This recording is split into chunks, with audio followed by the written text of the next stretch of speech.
My name is Ariana. I am 29 years old, and for a long time I believed that true love never breaks.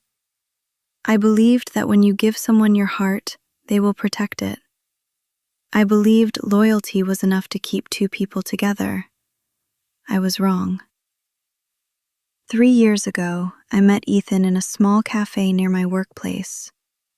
I was nervous and clumsy that day.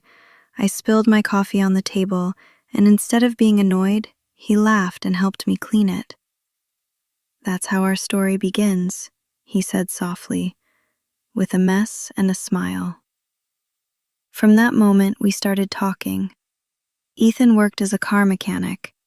His hands were rough from long hours of work, but his voice was gentle. When he looked at me, I felt important. When he held my hand, I felt safe. He called me his miracle. He promised me a future. He told me I was the woman he would always choose, and I believed him. A few weeks later, we started dating. After 1 year, he moved into my small apartment. We cooked together. We shared late-night movies. We laughed at silly jokes. We fell asleep holding hands. I thought, this is real love. I worked at a bookstore. My life was simple and peaceful.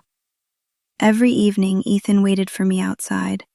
Sometimes he brought flowers, sometimes chocolate, sometimes just his smile, and it was enough. He often said, "I'm lucky to have you." I always answered, "I'm lucky too." From the outside, we looked perfect, but slowly perfection began to crack. Ethan started coming home late. "Busy at work," he said.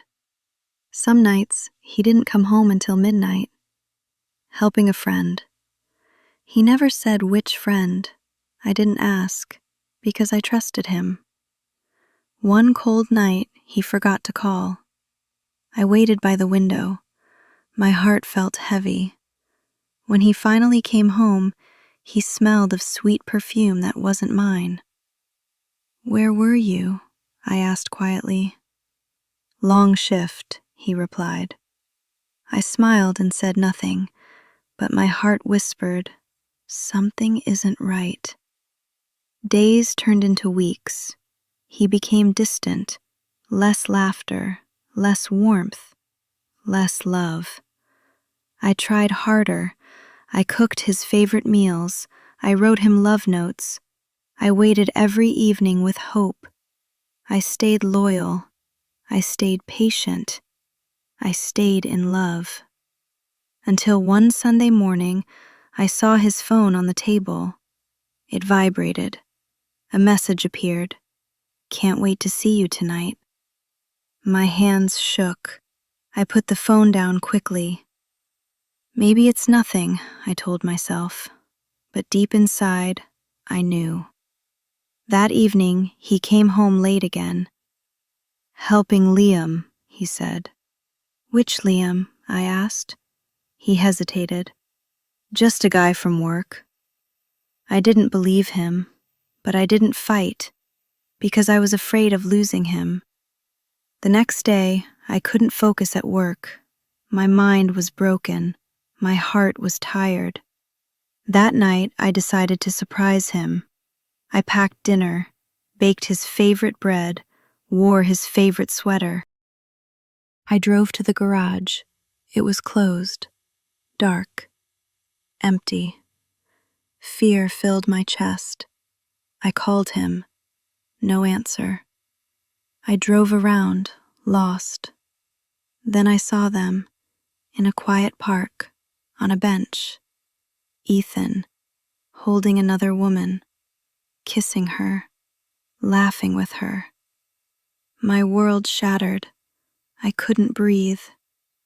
I drove home in silence. When he came back later, he smiled like nothing had happened. "Busy day," he said. I looked at him and thought, who are you really? That night, my heart broke quietly.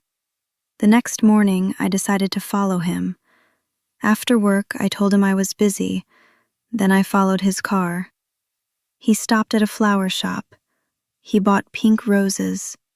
My favorite color was white. He never bought pink for me. Then he drove to a small house. A woman opened the door. She smiled.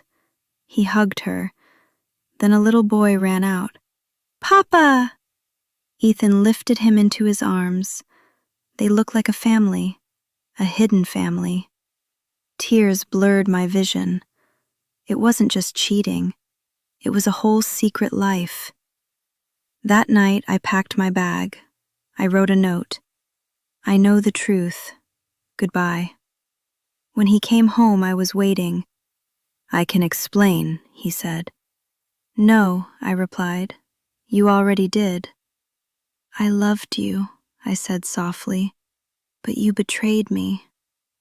He had nothing to say, only shame. I am not your secret, I told him. I deserve honesty. I walked away. The night was cold, but my heart felt free. I stayed in a small hotel. I cried. I healed. I chose myself. I called my sister Nora. I need you, I said. Come home, she replied. With her, I learned to breathe again. I read books, painted badly, walked alone, laughed slowly. Months passed. Ethan called once. I didn't answer. I didn't need him anymore. One day, in a cafe, an old woman told me, "You look like someone who survived fire." And she was right. I wasn't broken. I was stronger.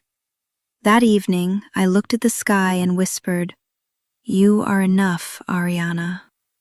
I promised myself I would love myself first.